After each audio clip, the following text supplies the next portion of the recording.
আসসালামু আলাইকুম। আমাদের ক্যামেরুনের উদ্দেশ্যে রওনা দিচ্ছি মালয়েশিয়া কুয়ালালামপুর থেকে। আমরা মাঝ রাস্তায় একটু বিরতি নিলাম অনেকক্ষণ পরে। তারপর আমরা একটু মজা করতেছিলাম, শরীরে এনার্জি ফিরিয়ে আনতেছিলাম। তারপর আবার রওনা দিলাম আমরা ক্যামেরুনের উদ্দেশ্যে। এতক্ষণে আমার সকাল হয়ে গেছে।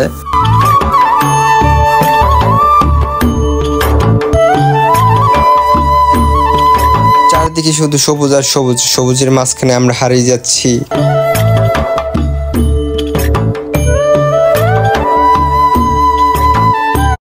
অবশেষে আমাদের গন্তব্যে আমরা পৌঁছে গেছি ক্যামেরুন হাইল্যান্ড। তো এইখানে দেখতেছেন আমরা চারপাশে শুধুমাত্র চা বাগান, আর চা বাগানের মাঝখানে আমরা হারিয়ে যাচ্ছিলাম একের পর এক। আর আকাশটা কত সুন্দর, অসাধারণ দেখতে সবকিছু।